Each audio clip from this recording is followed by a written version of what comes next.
Assalamualaikum warahmatullahi wabarakatuh.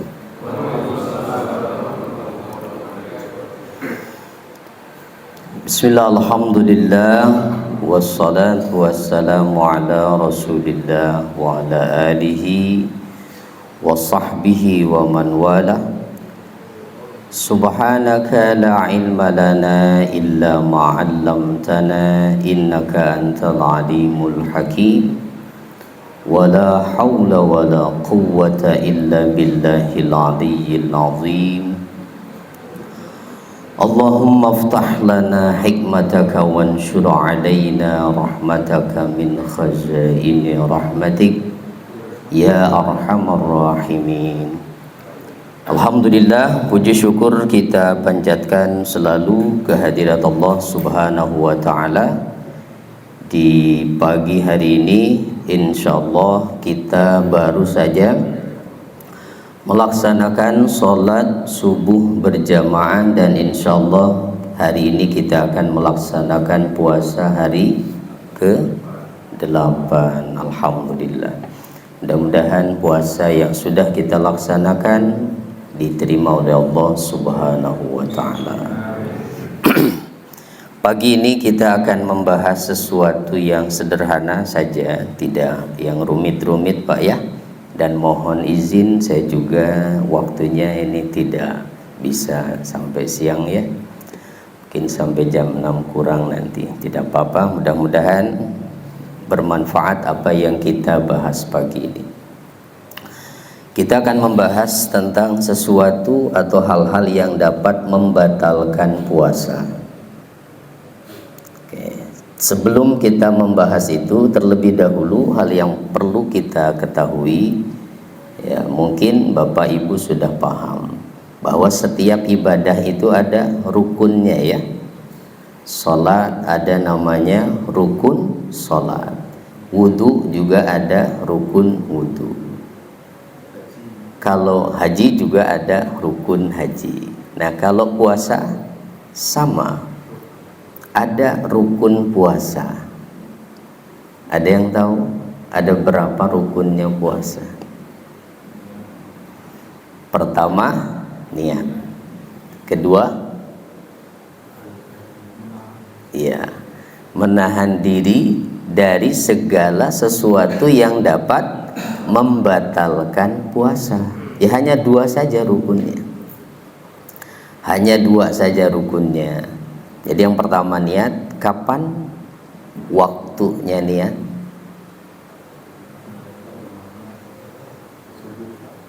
Kapan waktunya niat? Malam hari ya. Jadi patokannya niat itu wajib dihadirkan di malam hari. Malam itu terbentang dari mulai maghrib sampai subuh. Jadi sebelum subuh sudah harus niat. Wajibnya niat berlaku untuk setiap puasa yang hukumnya wajib.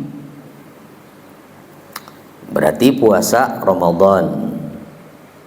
Selain Ramadan yang wajib apa? Qadha Ramadan.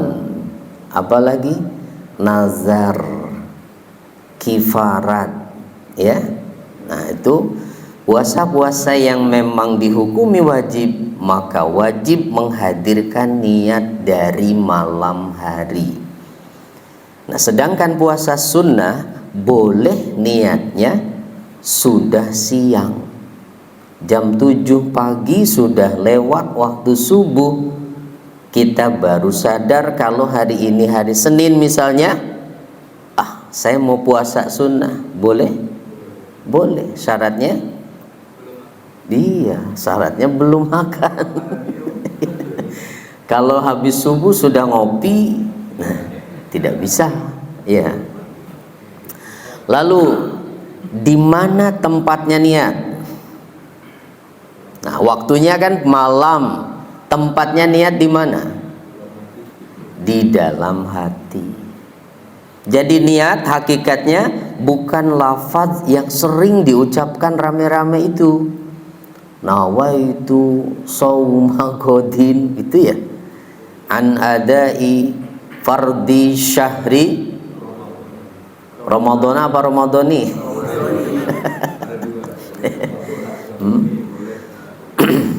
Nah, yang benar itu adalah nawaitu sauma ghadin an adai fardi syahri.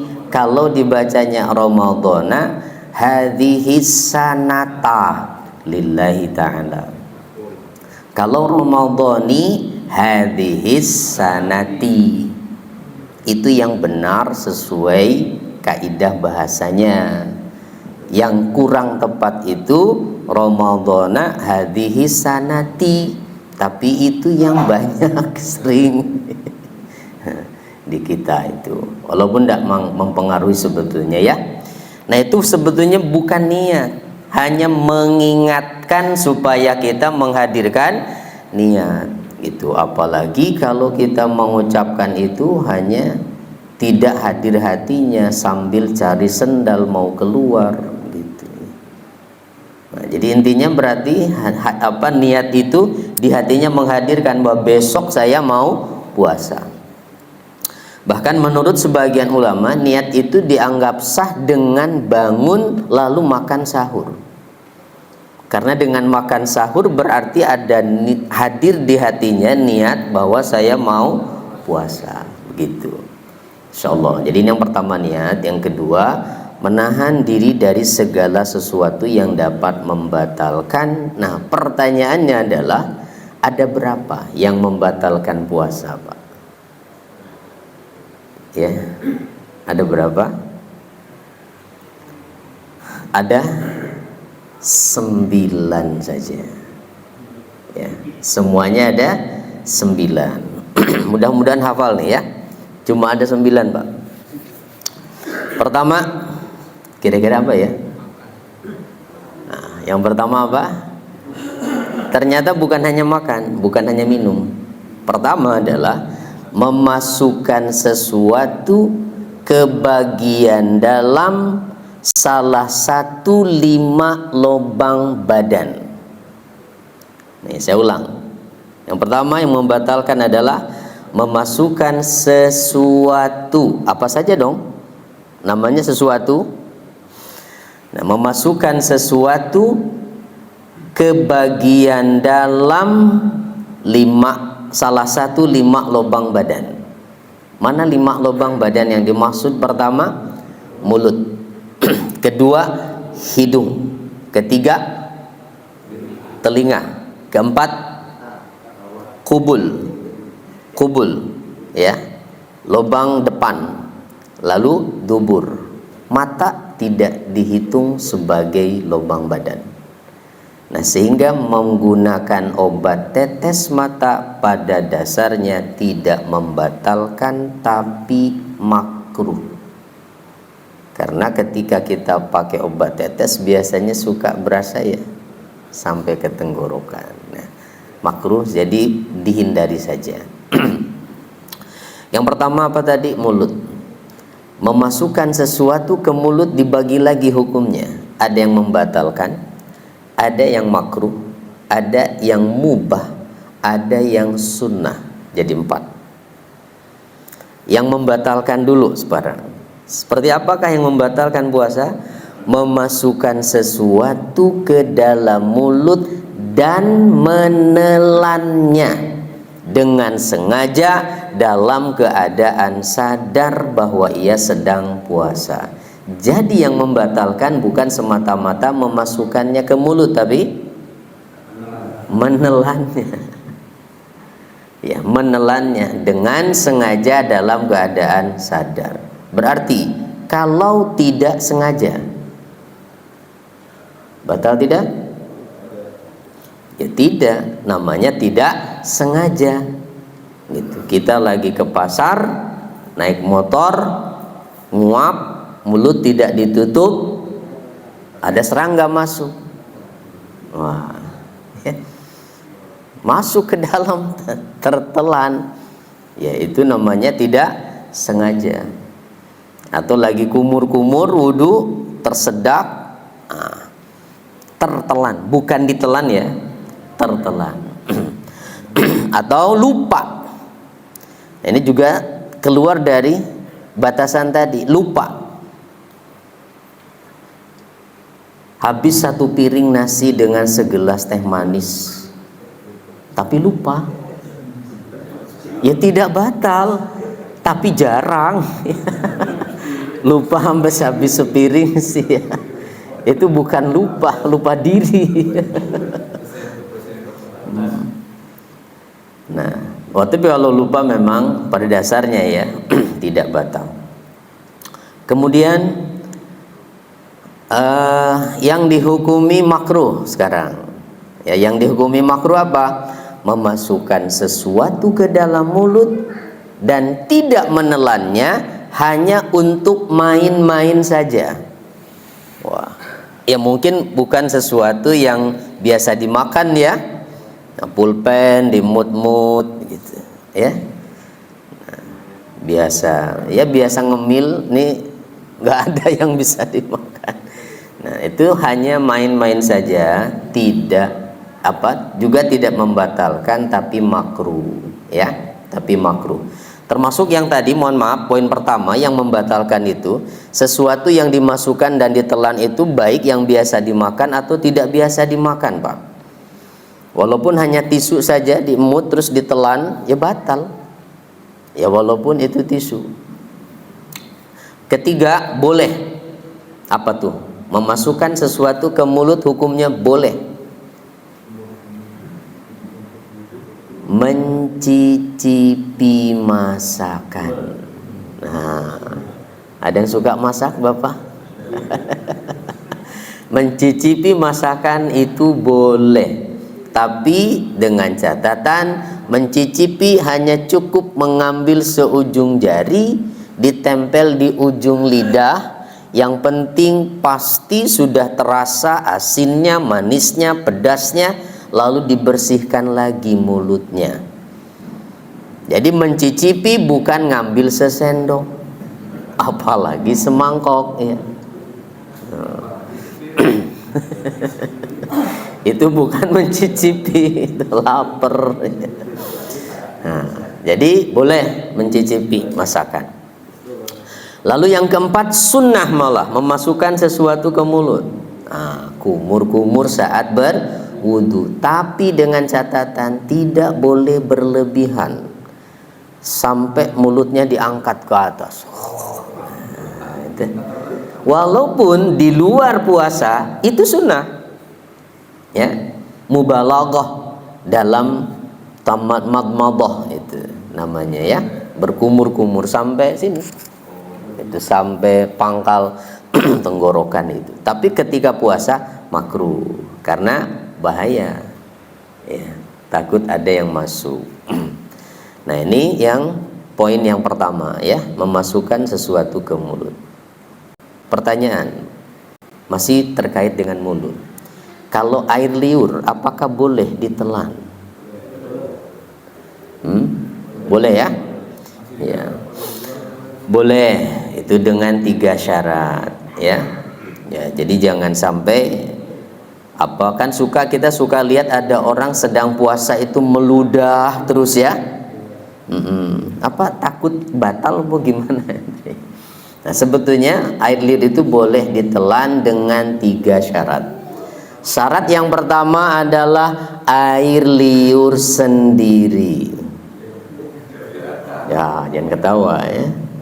Air liur sendiri, masa air liur orang ya, jangan dibayangkan dengan sengaja menelannya, tapi mungkin tentu saat kita terbuka mulut, teman kita di depan kita bersin, nah, ada yang masuk, nggak boleh ditelan. Kedua syaratnya adalah air liur belum bercampur dengan sesuatu yang lain. Jadi kalau air liurnya sudah bercampur dengan sisa rendang yang nempel di gigi misalnya, nah berarti sudah bukan air liur lagi. Atau bercampur dengan apa saja, berasa itu bukan air liur lagi ya, maka tidak boleh ditelan. Dan yang ketiga syaratnya air liur tidak melewati batas mulutnya. Jadi kalau sudah keluar melewati batas mulut, batal. Jadi hati-hati ya Pak ya. Itu mendengarkan khutbah Jumat jangan terlalu khusyuk sampai ketiduran. Kalau ada yang keluar, ditarik lagi, itu batal ya. Hati-hati. Ini itu 3 syaratnya. Baik. Ini baru yang pertama, mulut. Kedua, hidung. Yang tidak boleh tadi membatalkan itu memasukkan sesuatu ke bagian dalam hidung. Pertanyaannya, mana batas bagian dalam hidung?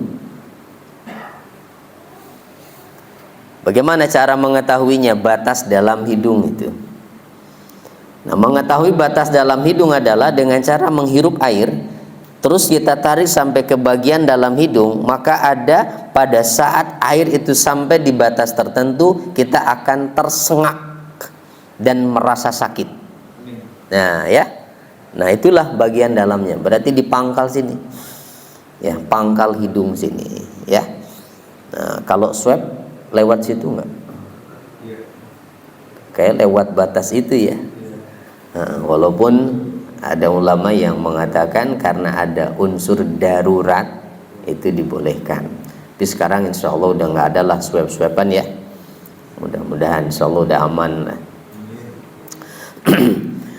Nah ini hidung, berarti yang termasuk bagian luar mana yang tampak kalau kita bercermin terlihat, ini bagian luar hidung Pak ya. Berarti hanya membersihkan kotoran hidung saja tidak membatalkan. Dan begini, nah, ya, karena ini lubang hidung termasuk bagian luar badan, maka pada saat kita mandi wajib, itu wajib dibersihkan juga. Air harus sampai ke situ, karena itu masih masuk bagian luar badan kita, ya. Nah ini tentang hidung. Kalau menghirup obat minyak angin atau obat flu itu apa namanya? Fix, ya, inhaler, boleh? Boleh tidak? Ya. Kalau hanya menghirup aromanya, ya tidak ada masalah. Ya. Karena bukan zatnya yang dimasukkan, tapi hanya aromanya yang dihirup. Minyak angin itu hanya dicium saja dah. Itu. Ya walaupun dioles di sini misalnya di depannya, asal tidak terlalu banyak. Nah, kecuali ya kalau tidak puas dengan itu.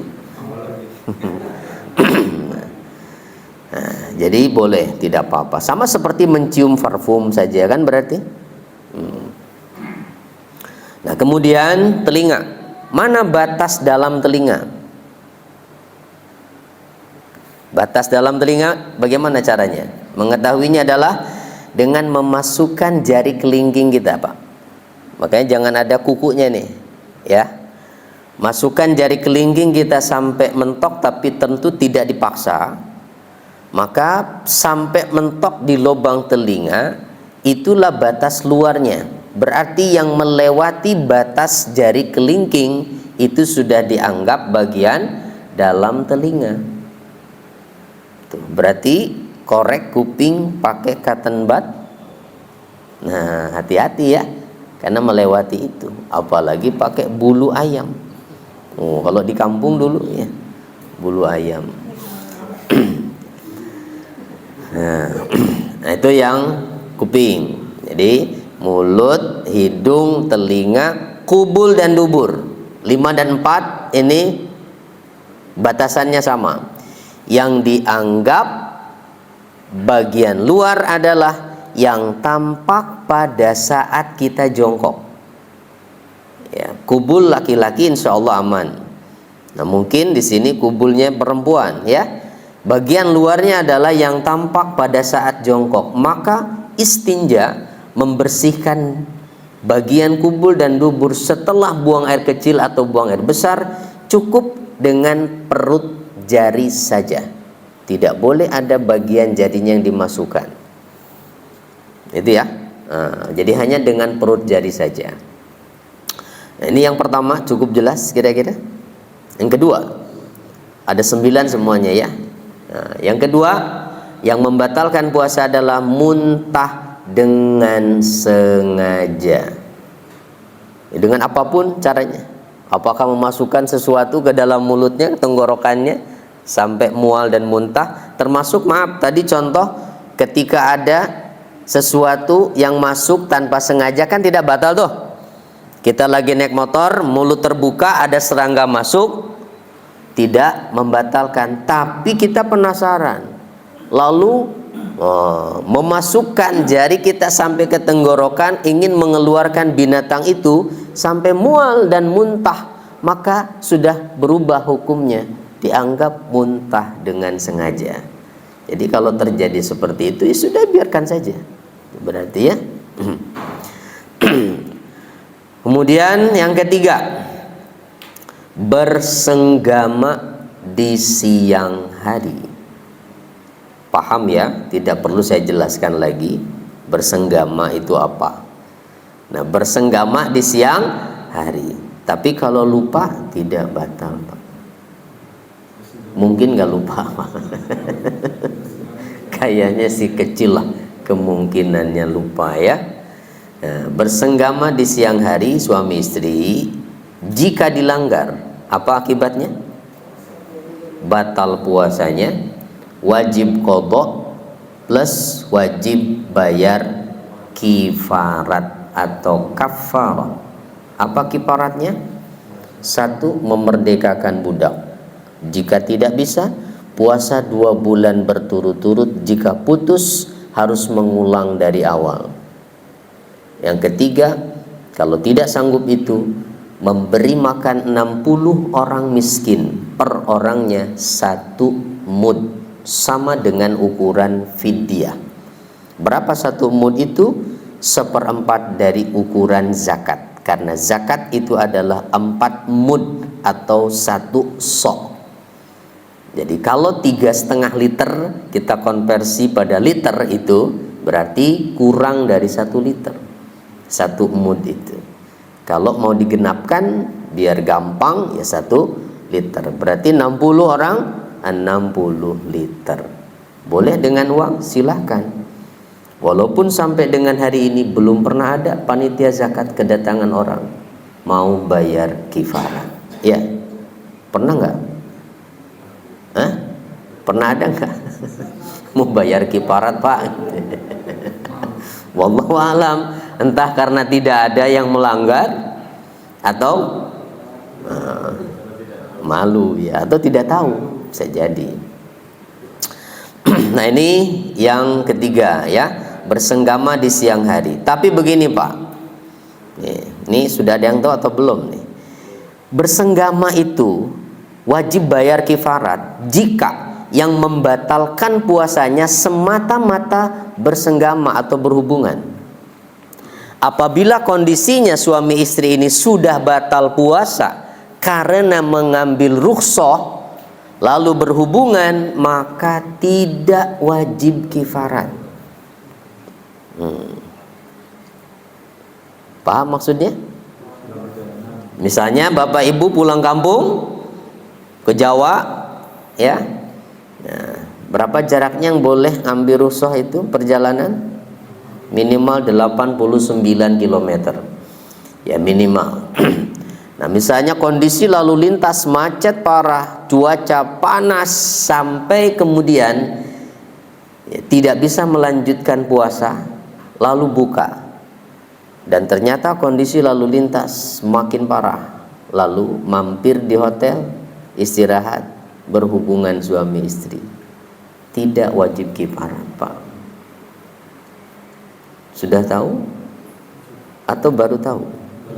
Baru tahu. Coba dari kemarin nih. Hah?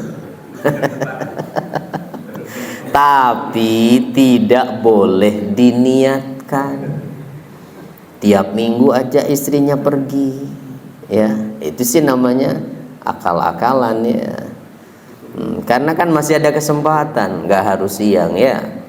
Malam boleh kan? Boleh. Dulu di awal Islam boleh makan, boleh minum, boleh berhubungan hanya sampai waktu Isya, Pak. Ba'da Isya haram, tidak boleh makan minum, tidak boleh berhubungan. Berat dulu di awal Islam itu. Sampai Umar bin Khattab datang ke Nabi nangis. Ya Rasulullah, Umar telah berdosa ya Rasul. Kenapa Umar? Tadi malam ya Rasulullah, saya tidak tahan. Ba'da Isya saya berhubungan dengan istri. Mendengar Umar ngadu begitu, sahabat-sahabat lain yang dengar, saya juga ya Rasulullah. Sama ternyata, banyak yang tidak bisa menahan diri. Maka turunlah ayatnya, uhilla lakum lailatas siyam arrafasu ila nisaikum. Dihalalkan bagi kalian malam hari puasa berhubungan dengan istri kalian. Malam, Pak, dari maghrib sampai subuh, masa nggak cukup? Ya. Baik, itu yang ketiga. Yang keempat, keluar air mani dengan sengaja, batal puasa kalau dilakukan di siang hari. Apa namanya? Masturbasi. Kalau tidak sengaja, ya tidak batal. Bapak lagi i'tikaf 10 hari terakhir, siang-siang mimpi basah, lagi di masjid, ya tidak batal puasanya, tapi harus segera keluar dari masjid dan mandi, karena orang junub tidak boleh ada di dalam masjid. Ya, nah jadi pada dasarnya tidak batal. Kalau tidak ada unsur kesengajaan. Kalau tidur dan tidak ingat mimpi apapun, tapi begitu bangun tiba-tiba basah, gimana tuh Pak? Ya diperiksa dulu. Kalau pesing, ya ngompol ya. Tapi kalau misalnya ada lendir-lendir, ya berarti ya untuk ihtiyatnya, kehati-hatian, kita mandi saja. Walaupun puasa kita nggak batal. Ya kalau tidak ada unsur kesengajaan. Yang kelima, hilang akal. Hilang akal ini ada 3 kategorinya nih. Ada gila, ada mabuk atau pingsan, dan yang ketiga tidur. Ini tidur juga hilang akal. Ya. Jadi tidurnya termasuk hilang akal, Pak. Kalau ngaji tidur kan nggak inget apa-apa ya? Hah? Atau hafal semua? Nah, pertama, gila. Ini hukumnya beda-beda. Gila disengaja atau tidak, lama atau sebentar, membatalkan puasa. Ya, ada orang lagi puasa gila 1 jam, terus sembuh lagi, batal sudah. Mungkin ada yang begitu ya, nggak permanen gilanya, sesekali suka kambuh. Lalu yang kedua, mabuk atau pingsan. Jika tidak ada unsur kesengajaan, kalau pingsannya tidak sampai seharian penuh, tidak batal puasa. Tapi kalau sampai seharian penuh, batal puasanya. Tapi kalau ada unsur kesengajaan, walaupun sebentar, membatalkan puasa. Dan yang ketiga, tidur walaupun seharian penuh, dari subuh bangun-bangun maghrib, wah nggak lapar tuh, tidak batal puasanya Pak, sah puasanya, tapi makruh, karena tetap ibadah lain ada yang terlewatkan kan, berarti sholat itu diqadha tuh. Jadi jangan terlalu banyak tidur, berarti kalau di siang hari ya bahaya, takut bablas. Jangan pakai dalil lagi kan, beralasan katanya tidurnya orang puasa adalah ibadah, jadi ibadah terus ya. Tapi tidur ibadahnya. Nah harusnya kalau tidurnya saja ibadah, apalagi beraktivitasnya ya. Oke, jadi ini yang ke-5, hilang akal. Yang ke-6, haid, keluar darah haid, itu batal. Yang ke-7, melahirkan, baik melahirkan normal ataupun keguguran. Dan yang kedelapan, nifas. Yang kesembilan, murtad. Nah itu Pak, ada 9 semuanya ya. Ya, kira-kira cukup jelas Pak? Hafal kalau diulang lagi? Ada yang mau ditanyakan nggak? Enggak.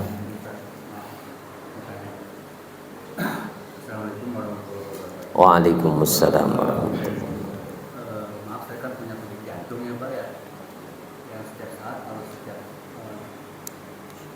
obat yang di bawah itu harus ada. Tapi alhamdulillah sih Pak, dalam puasa ini nggak pernah